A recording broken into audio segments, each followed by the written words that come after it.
Hello and welcome friends. मैं हूं आकाश कोटनाला। आप देख रहे हैं yoga and Ayurveda science YouTube channel. दोस्तों, आज फिर से न्यू टॉपिक न्यू लेक्चर लेकर के मैं आपके बीच उपस्थित हूं। आज हम यहां पर घेरण संहिता में वर्णित भ्रामरी प्राणायाम के बारे में चर्चा करने वाले हैं। आप सभी को बता दें, योग के अन्य सभी ग्रंथों से संबंधित आपको चैनल पर 750 लेक्चर्स दिए जा चुके हैं।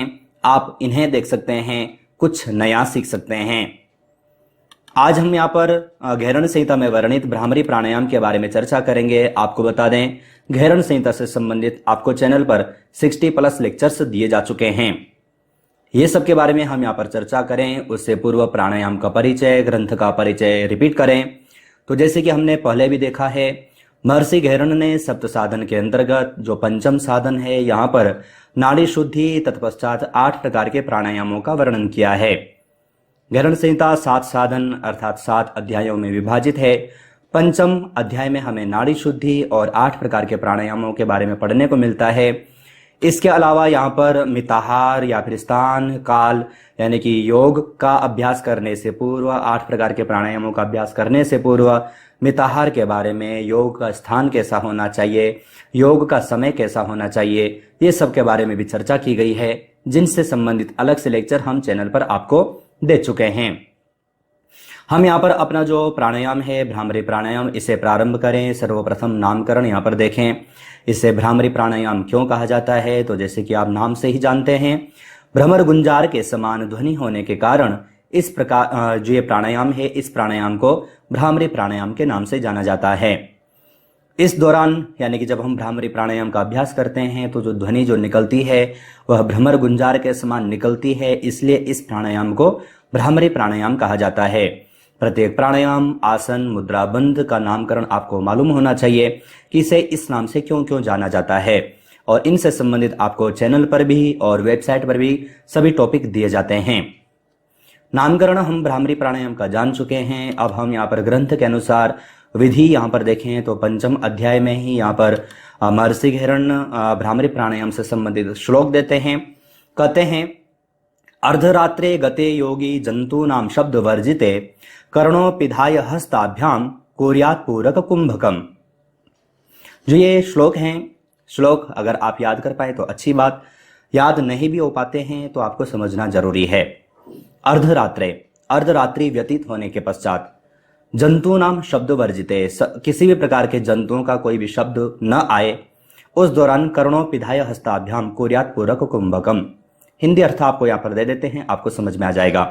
कहते हैं कि अर्धरात्रि व्यतीत हो जाने पर जब किसी भी जीव जंतु का कोई भी शब्द नहीं सुनाई देता, रात्रि के समय किसी भी प्रकार का जब कोई भी शोरगुल नहीं होता, किसी भी प्राणी का, किसी भी जीव जंतु की कोई भी ध्वनि नहीं होती, कोई भी शब्द नहीं सुनाई देता, तब ऐसे एकांत स्थान पर जा करके योगी को अपने दोनों हाथों से दोनों कानों को बंद करके पूरक कुंभक करना चाहिए। ध्यान दीजिएगा, ये जो साधना है, जो भ्रामरी प्राणायाम है, वर्तमान समय में हम समाज के बीच में करते हैं, जहां पर शोरगुल ज्यादा है वहां पर भी हम करते हैं, लेकिन उसके जो आध्यात्मिक लाभ हैं वो हमें देखने को नहीं मिलते। तो ये यहाँ पर उन योगियों के लिए कहा है कि जो कि नाद योग की साधना करने चाहते हैं, नाद योग समाधि की जो सिद्धि करना चाहते हैं। क्योंकि प्रत्येक प्राणायाम या फिर प्रत्येक योग का प्रत्येक साधन, उसका अगर जो हम आध्यात्मिक लाभ देखें तो उसकी जो आध्यात्मिक लाभ है वह श्रेष्ठतमता की प्राप्ति कराना है, और वो आध्यात्मिक लाभ हमें तभी प्राप्त होते हैं जब हम योग का कोई भी अभ्यास एकांत स्थान में करें। तो ध्यान दीजिएगा, यहाँ पर कहते हैं कि जब रात्रि अर्ध हो जाए, किसी भी प्रकार के जीव जंतु की कोई भी शब्द न सुनाई दे, ऐसे स्थान पर योगी को जाकर के क्या करना चाहिए? दोनों हाथों की जो तर्जनी उंगली है, तर्जनी उंगली के माध्यम से अपने दोनों कानों को बंद करना है, तत्पश्चात पूरक व कुंभक करते जाना है। इसी को यहाँ पर भ्रामरी प्राणायाम कहा। विधि आप यहाँ पर जान चुके हैं, थोड़ा सा हम इसके बारे में और डिटेल यहाँ पर करें। आगे कहते हैं कि 80 नंबर के श्लोक में कहते हैं, शृणुयात् दक्षिणे कर्णे नामंतर्गतम शुभम प्रथमम झिल्लिका नादम वंशी नादम ततः परम मेघर झरझर भ्रमरी घंटा कास्यम ततः परम तुरी भेदी मृदंगादि निनादानेक दुंदुभि। ध्यान दीजिएगा, इससे संबंधित प्रश्न आप यूजीसी नेट के पुराने क्वेश्चन पेपर देखेंगे तो वहां पर पूछा जाता है, क्योंकि वहां पर सीक्वेंस पूछा जाता है कि जब भ्रामरी प्राणायाम का जब हम अभ्यास करते हैं, किसी भी योगी का जब भ्रामरी प्राणायाम सिद्ध होता है तो किस प्रकार के ध्वनि सुनाई देती है और उनका सीक्वेंस क्या है, प्रथम कौन सी ध्वनि सुनाई देती है, इस प्रकार से वहां पर आता है। नादानुसंधान से संबंधित भी प्रश्न आते हैं, जिसके बारे में हम अलग से लेक्चर आपको चैनल पर दे चुके हैं। तो देखो यहां पर क्या कह रहे हैं, तो कह रहे हैं कि जब साधक इस प्रकार से अभ्यास करता है तो कहा कि साधक को दाएं कान में अनेकानेक ध्वनियां सुनाई देती हैं। अगर जो वो साधक नित्य प्रतिदिन अगर जिस प्रकार से अभ्यास करता है तो धीरे धीरे उसे उसके जो दायां कान है, दायां कान के माध्यम से दायां कान के द्वारा उसे अनेकानेक ध्वनियां सुनाई देने लगती है।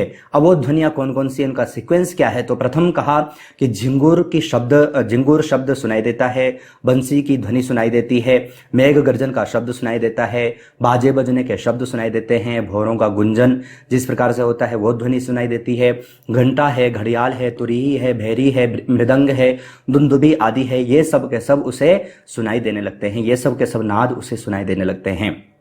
ध्यान दीजिएगा, प्रथम जो ध्वनि सुनाई देने लगती है वह झिंगुर, जिस प्रकार के झिंगुर की जो ध्वनि आती है, झिंगुर जीव की जो ध्वनि आती है वो सुनाई देने लगता है। बंसी जिस प्रकार से बांसुरी की जो ध्वनि होती है वो सुनाई देने लगती है। मेघ गर्जन, जब मेघ यानी कि बादलों का जब गर्जना होती है वह किस प्रकार से होती है आप देखते हैं, तो वो शब्द हमें सुनाई देने लगता है।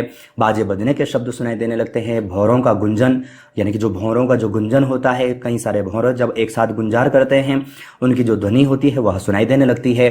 घंटा है, घड़ियाल है, तुरही है, भैरी है, मृदंग है, दुंदुभी है, इस प्रकार के अनेकानेक नादों का श्रवण होता है। लेकिन इनका सीक्वेंस आपको ध्यान में रखना है। इसके लिए अगर जो आप ये श्लोक याद कर लेते हैं, जैसे कि कहा प्रथमम झिल्ली का नादम वंशी नादम ततः परम, मेघ झरझर भ्रमरी घंटा कासम ततः परम, तुरी भैरी मृदंगादि निनादानेक दुंदुभी। अगर जो आप इतना श्लोक याद कर पाते हैं तो आपका इनका जो सीक्वेंस है वो आप इसे अच्छे ढंग से तैयार कर पाएंगे। तो ये ध्यान रखिएगा, ये भ्रामरी प्राणायाम की विधि है। और कोई भी प्राणायाम का जब हम अभ्यास कर रहे हैं तो ध्यान रखना है कि किसी भी ध्यानात्मक आसन में आकर के करना है। हमारे जो दोनों हाथों की जो स्थिति होती है, पूरा जो शरीर होता है वह शिथिल होता है, और दोनों हाथों की स्थिति जैसे कि हमने देखा कि दोनों कानों को बंद करते हुए हमें पूरा करना है, दोनों नासिकाओं के माध्यम से पूरा करना है भ्रमर गुंजार की ध्वनि के साथ। तत्पश्चात जब हम वायु का रेचन करें, जब हम प्रथम वायु को यानी कि पूरक करें तो भ्रमरी के गुंजार के समान पूरक करना है। इसके पश्चात जितनी देर हम कुंभक कर पाए कुंभक करना है, और धीरे से पुनः जब हम रेचक करें तो भ्रमरी गुंजार के समान ही हमें रेचक करना है। ध्यान दीजिएगा, जो हठ प्रदीपिका है, हठ प्रदीपिका में इसी प्राणायाम को थोड़ा अलग तरीके से बतलाया गया है। हठ प्रदीपिका के अनुसार भी हम बता चुके हैं, वो भी आप जरूर देखिएगा। तो ध्यान दीजिएगा, जब हम भ्रामरी प्राणायाम का अभ्यास करते हैं, किसी भी ध्यानात्मक आसन में आकर के करना है, हाथों की स्थिति आप देख चुके हैं, समझ चुके हैं, और हमें जब हम पूरक करेंगे तो भ्रमरी के गुंजार के समान हमें पूरक करना है। जितनी देर हम कुंभक कर पाएंगे कुंभक करना है। तत्पश्चात जब हम रेचक करेंगे तो भ्रमर गुंजार के समान हमें रेचक करना है। इस प्रकार से यह जो अभ्यास है इसे दोहराते जाना है, यही भ्रामरी प्राणायाम है।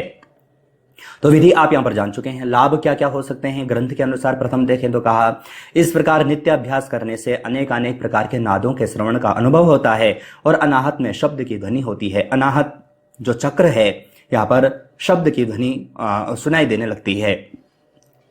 तो ये यहाँ पर हमें ध्यानपूर्वक समझना है। अगर कोई भी साधक इस प्रकार से अभ्यास करता है तो उसे अनेक प्रकार के नादों का श्रवण होता है। नादानुसंधान के बारे में भी हम जान चुके हैं, वहां पर हमने देखा भी है। और इसीलिए घेरण संहिता में जब आप समाधि पढ़ेंगे तो वहां पर कहा है कि भ्रामरी प्राणायाम का अभ्यास करने के द्वारा नादयोग समाधि की सिद्धि होती है। तो जो साधक नादयोग समाधि की सिद्धि करना चाहते हैं उनको भ्रामरी प्राणायाम का अभ्यास करना होता है। तो ये भी आपको जानना जरूरी है। और लाभ, व्यवहारिक लाभ हम देखें तो भ्रामरी प्राणायाम के द्वारा जैसे कि क्रोध है, चिंता है, तनाव है, अनिद्रा है, ये समस्याएं अगर जो किसी को है तो आप उन्हें भ्रामरी प्राणायाम का अभ्यास करा सकते हैं। और उच्च रक्तचाप की अगर जो किसी को समस्या है तो उस दौरान भी हम उच्च रक्तचाप में भी हम भ्रामरी प्राणायाम का अभ्यास करा सकते हैं, लेकिन उस दौरान हमें कुंभक का अभ्यास नहीं कराना। तो ये भी आपको ध्यानपूर्वक समझना है। तो ये लाभ भी आप यहाँ पर जान चुके हैं। सावधानियां कुछ ज्यादा नहीं है क्योंकि सामान्य सा ही प्राणायाम है। लाभ अनेकानेक हैं, लेकिन सावधानियां जैसे कि सामान्य तरीके से समझें तो कहा, भ्रामरी प्राणायाम का जो अभ्यास है वह लेट करके हमें नहीं करना होता है, और कानों में अगर जो संक्रमण की समस्या हो तो उस दौरान हमें इस प्रकार का यानी कि ये जो भ्रामरी प्राणायाम है यह इसका अभ्यास नहीं करना। तो ये कुछ सावधानी है जो कि हमें ध्यानपूर्वक समझना है। तो भ्रामरी प्राणायाम का नामकरण, विधि, लाभ, सावधानी सब कुछ आप ग्रंथ के अनुसार, घेरण संहिता के अनुसार आप जान चुके हैं। लेक्चर के अंत में कुछ प्रश्न आपको दिए जाते हैं, अगर आप चाहें तो इनका सही आंसर वीडियो के कमेंट बॉक्स में भेज सकते हैं। प्रथम प्रश्न आपको दिया गया है निम्नलिखित में से भस्त्रिका प्राणायाम की सावधानियां हैं। अल्सर रोग में, उच्च रक्तचाप में, उपरोक्त दोनों, कोई नहीं। तो भस्त्रिका प्राणायाम का अभ्यास किन किन समस्याओं में नहीं करना, उसकी सावधानी क्या क्या है, आपसे पूछा गया है। सही आंसर छांट करके वीडियो के कमेंट बॉक्स में भेजिएगा। दूसरे प्रश्न की ओर चले। निम्नलिखित में से भ्रामरी प्राणायाम का वर्णन प्राप्त होता है शिव संहिता में, हठ प्रदीपिका में, योग दर्शन में, अ एवं ब। तो इसका भी सही आंसर क्या है आप छांट करके वीडियो के कमेंट बॉक्स में भेजिएगा। तीसरे प्रश्न की ओर चलें। निम्नलिखित में से भ्रामरी प्राणायाम के लाभ कौन से हैं? तनाव में यह लाभकारी है, या फिर अनिद्रा में, उच्च रक्तचाप में, या फिर ये सभी। तो इसका भी सही आंसर क्या है आप छांट करके वीडियो के कमेंट बॉक्स में भेजिएगा। साथ ही आपको बता दें जो प्रश्न आप यहां पर देख रहे हैं, इसी प्रकार से प्रश्नोत्तरी सीरीज की चैनल की ओर से 3 ई बुक पब्लिश की जा चुकी हैं। इसके अलावा आप चैनल के योग स्टोर पर आएंगे, कई सारे टूल्स आपको मिल जाते हैं। इन सब का लिंक आपको वीडियो के कमेंट बॉक्स में, वीडियो के डिस्क्रिप्शन बॉक्स में मिल जाता है, आप वहां पर चेकआउट जरूर कीजिएगा। नेक्स्ट चौथे प्रश्न की ओर चलें। घेरण संहिता अनुसार मिताहार का पालन न करने से होते हैं योग में असिद्धि, रोगों की उत्पत्ति, अ एवं ब, कोई नहीं। तो इसका भी सही आंसर क्या है आपसे पूछा गया है। सही आंसर छांट करके वीडियो के कमेंट बॉक्स में भेजिएगा। आज हमने यहाँ पर घेरण संहिता में वर्णित भ्रामरी प्राणायाम के बारे में जाना। आशा है ये लेक्चर आपके लिए यूजफुल रहा हो। अगर यूजफुल था तो वीडियो को लाइक जरूर कीजिएगा। आप चैनल पर ज्वाइन बटन पर क्लिक करके चैनल के 3 प्लान में से कोई भी प्लान ले सकते हैं, चैनल से और अधिक जुड़ सकते हैं। इसी प्रकार से अन्य टॉपिक, अन्य लेक्चर के साथ आप सभी से फिर से मुलाकात होगी, लेकिन तब तक आप अपना और अपनी फैमिली का बहुत ख्याल रखिएगा। बाय।